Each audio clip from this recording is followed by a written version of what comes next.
Hello everyone, welcome back to another video. Today we are taking a look at the Transformers Kingdom War for Cybertron trilogy, Optimus Primal. Now this is a figure that I've been trying to get my hands on for a good while now, but he has evaded me for the longest time. Until today, that is. I finally gotten a hold of the Maximal Leader, and I'm so happy. I can't wait to get my hands on him out of packaging. But you know how I like to do things here. I like to start off with packaging, which we've got the smaller window for Kingdom. I've mentioned it in my other Kingdom Transformers videos.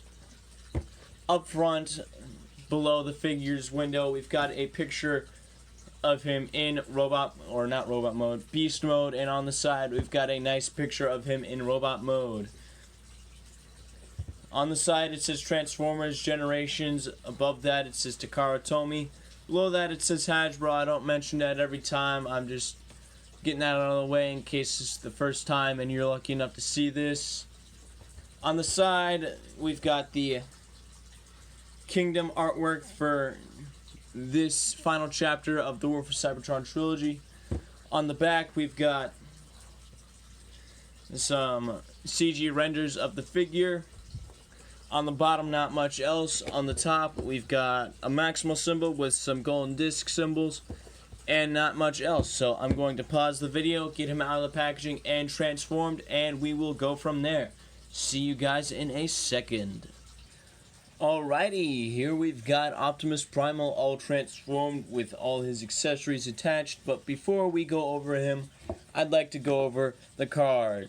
This time I got the Autobot leader Optimus Prime, which, like with all the others cards, you can kind of just peel it away, and this time we've got Optimus dead. I'm pretty sure this should be the dead universe, but he's grayed out like he's dead.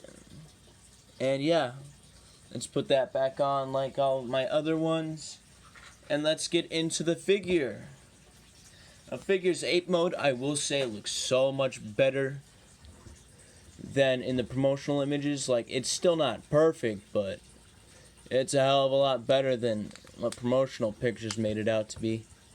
Because I don't know if they had this thing flipped down or what in the promotional images, but it made it look bad. But here, it's not as noticeable, and with other people's photography, you're able to get it where it looks a lot more natural. Which, this is how I'm pretty sure they want you to stand him, but you can also just stand him up normally, similar to how he was in the original Beast Wars show.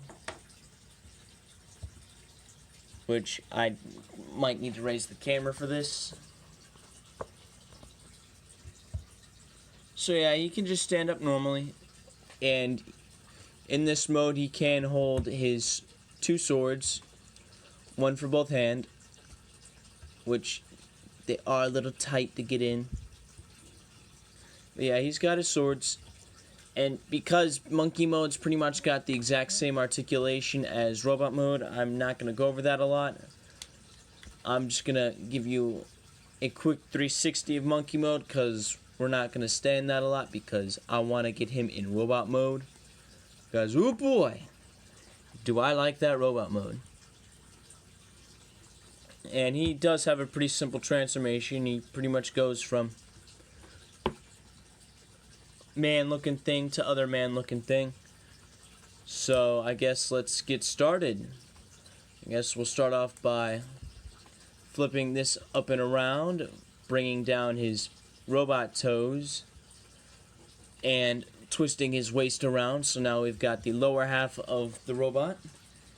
Next up, we will split the chest, pull this out, pull this back, and if you want, you can bring out his guns, which it's proven to be a little difficult for me because I never keep my nails cut, or I always keep my nails cut. Then we're going to want to flip this around for his robot mode chest. Flip up his shoulder pads, which that one was fighting me. Both of them tried fighting me. Then let's work on... Oh, and I almost forgot. With Ape Head, you've got to, like...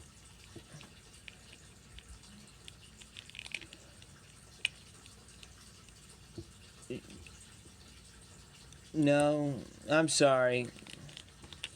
This is a little mess. Okay, I'm going to pause the video. You know what I'm trying to do? I'm going to get him fixed up, squared away, and then we will talk about robot mode. Alright, it took me a second there. I went complete ape brain there when transforming him. Ironic, I know, based on the guy we're handling. But here he is in robot mode. I decided to slap his swords on his back again, and I guess before... I'll do a quick 360 so you all can get a look at how he looks. This flap on his butt can be down or up. For the time being, I just moved it up. And yeah. Overall, he's a pretty good looking figure. The only big problem I notice is that his chest is a little floppy, but there are upgrade kits that'll fix that, which if I ever get my hands on it, I might just do a video on it, since there is that stuff. And there are also a couple gimmicks on the figure. Like underneath both his arms, we've got little push things that you can push out.